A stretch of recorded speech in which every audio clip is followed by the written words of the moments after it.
So we had a great time in Iowa, very successful, a lot of people. I think they enjoyed it, but it's been a great state for me. We won it all 3 times, and very special. Tomorrow's going to be great. We're going to have the B-2s flying, and we have Christie, the whole group, including a lot of great congressmen. We have everybody.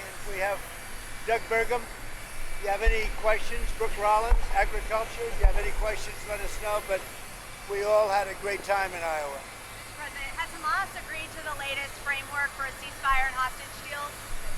We'll see what happens. We're going to know over the next 24 hours.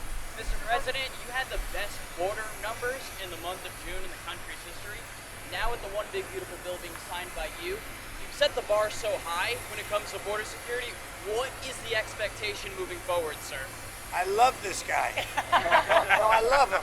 He's like my favorite person. Well, we just want to see if we can keep going up. We had great numbers. I appreciate you saying it. We have had, but we just want to keep them going up, right? That's right. That's all we can do. Mr. President, you talked about farmers and trying to give them some relief. Can you talk a little bit more specifically about, you mentioned legislation tonight? Yeah, I'll let my agricultural genius talk about it.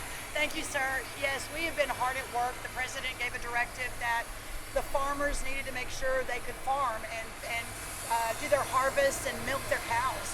So Stephen Miller, myself, the top team in the White House has been working on, including Secretary Noem, including Secretary Chavez-Sherrimer, on the H-2A streamline, the current visa system that allows seasonal workers in.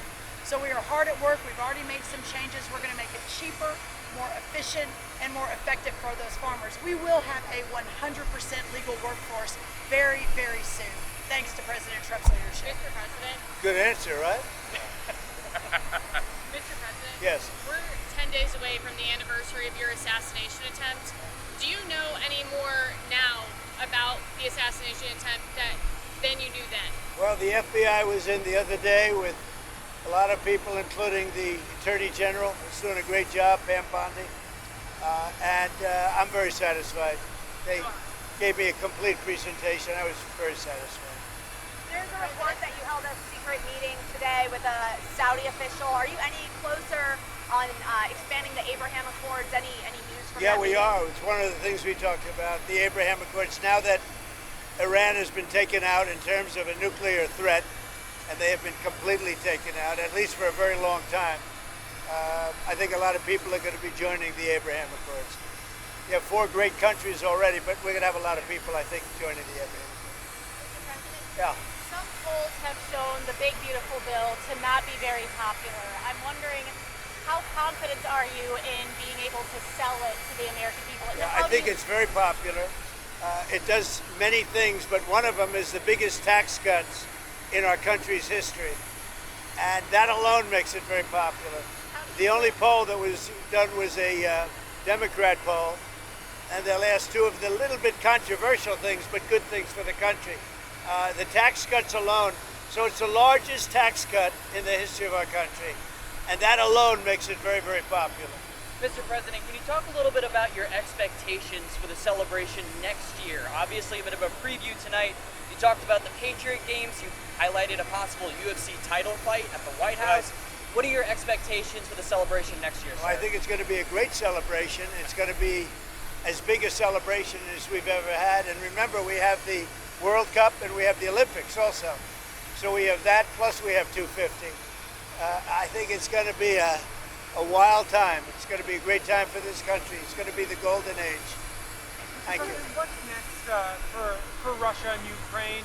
Are you speaking to Zelensky tomorrow? And what are you hoping I'm the next? I'm speaking to President Zelensky tomorrow, early in the morning, and I'm very disappointed with the conversation I had today with President Putin, because I don't think he's there. I don't think he's there, and I'm very disappointed. Well, it's not. I'm just saying, I don't think he's looking to stop, and that's too bad. This is Biden. This isn't me. This is Biden's war. It wouldn't have happened if I were president. It wouldn't have happened. So, in one way, I hate to get too involved because it's Biden's war. And I got stuck in the middle of it, just like I did with immigration and a lot of other things that they screwed up. But I was not happy with the conversation, no. Mr. President, a couple weeks ago, you said that you were on the cusp of a historic settlement with Harvard University. What's changed since then? Do you think you're closer to an agreement, or do you think Columbia? No, nothing. I think we're going to probably settle with Harvard. We're going to probably settle with Columbia. They want to settle very badly. How much? There's no rush. A lot of money. Mr. President, I wanted to ask you about one of the words you used during your speech, Shylocks, that's widely viewed as an anti-Semitic phrase.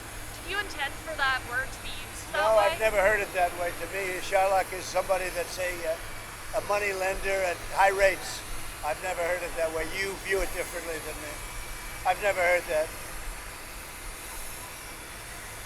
Anything Mr. else? President, what do you make of the deal that your lawyers struck with CBS's parent company? Can you talk about that? And have you had any conversations with Larry Ellison about expectations you might have for Skydance and PSAs that they would run should they take over Paramount? Well, Larry Ellison's a friend of mine. He's a great guy. I think he's the buyer. But we did a deal for about $16 million plus $16 million or maybe more than that in advertising. So it's a combination of 16 plus, 16 plus. So it's like 32 to maybe $35 million. I think that what they did, this has nothing to do with Larry Ellison. I think he's going to run CBS really well. And I think he's making a good deal to buy it. I think he's great. He's got a son who's a fantastic young man too.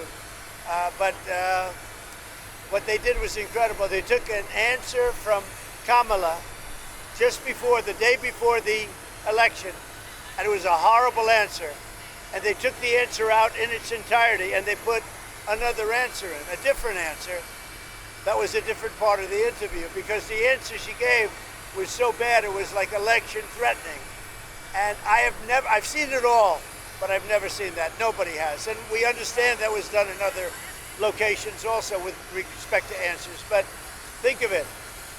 One of the most important questions, maybe the most important question, she gave a horrible answer to it.